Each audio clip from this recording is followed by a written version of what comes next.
Hi, I'm Dr. Chad Larson. One of the biggest health concerns that most people share is the kind of fear and concern with cancer. Cancer is just a pretty scary disease for people.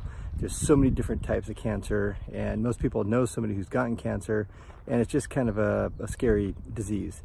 And most of you also know what is the most common risk factor for developing cancer, and that's smoking. It's one of those things that pretty much everybody knows. In fact, it's such a significant risk factor. It's a risk factor for probably all the cancers that you can think of. All the ones that you know about. Smoking is definitely a key risk factor for developing that type of cancer. But do you know what the number 2 significant risk factor for developing cancer? It's overweight and obesity.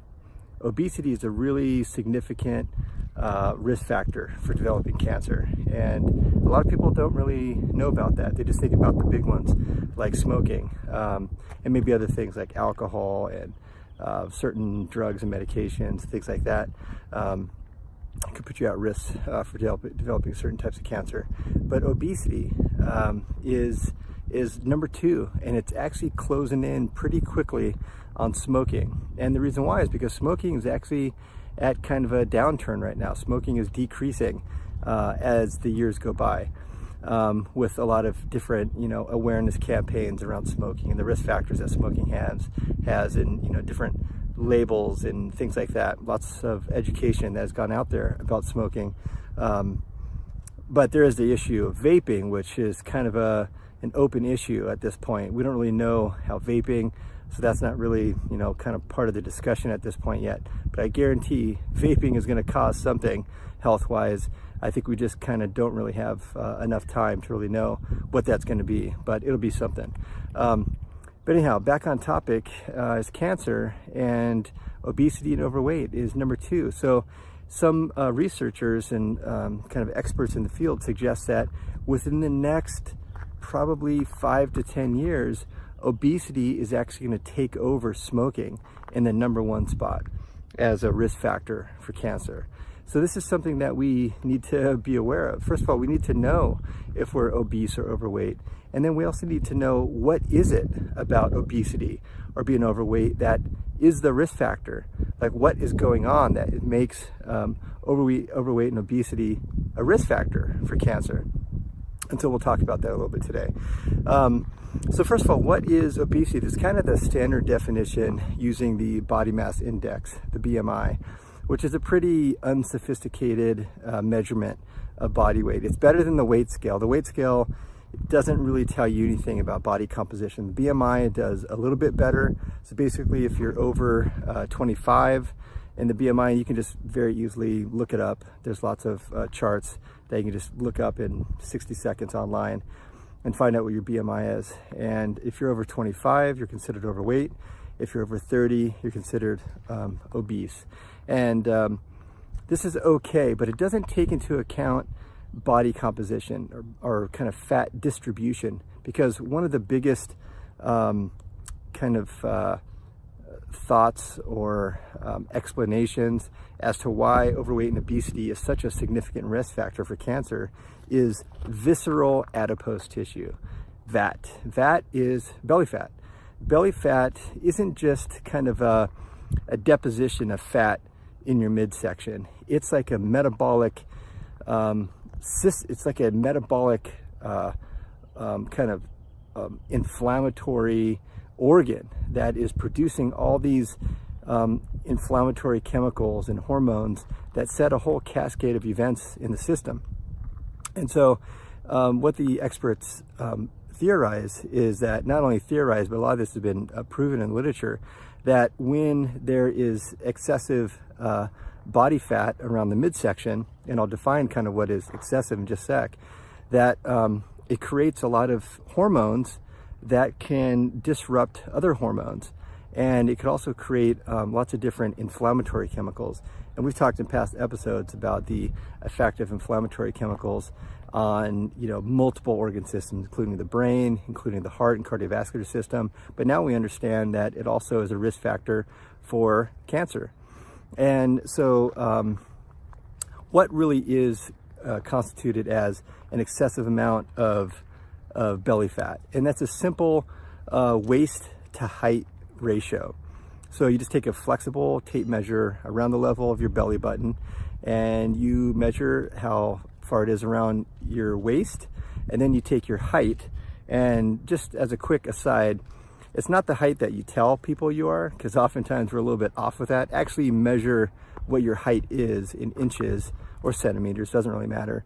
And then you do the same thing with your waist, and you take the waist to height ratio. And you want that ratio to be at or below 0.5. In other words, we want your waist to be less than half the length of your height. And if it's more, if it's like 0.51, then that means that you have abdominal obesity. You have too much of that visceral adipose tissue. And so this visceral adipose tissue creates all these inflammatory substances and hormones that create a whole cascade of events in the system. And that's why we probably see the different cancers. There's about 13 cancers that are directly associated with excessive amount of belly fat or obesity. And it's a lot of the main ones that you've heard of. And because of this kind of hormone production that happens in this visceral adipose tissue, like estrogen and insulin and kind of other insulin and blood sugar related hormones like leptin, and these create a whole cascade of dysregulation and inflammation in the system. And as this builds up year after year, time after time, eventually it's going to influence gene expression. And this is really where cancer kind of has its starting point, is in gene expression.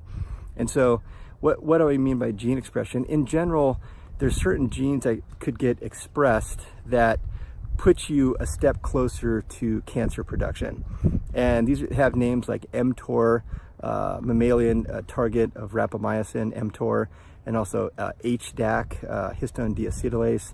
These are gene expression kind of messenger molecules that are disrupted. The balance of these are disrupted when we have all these inflammatory chemicals being produced by our visceral adipose tissue.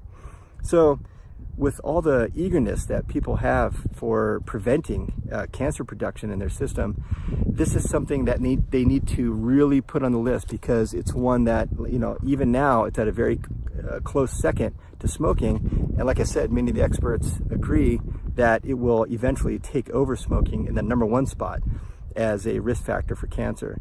So being eager to decrease these things, you want to really consider what kind of things you can do to decrease your visceral adipose tissue.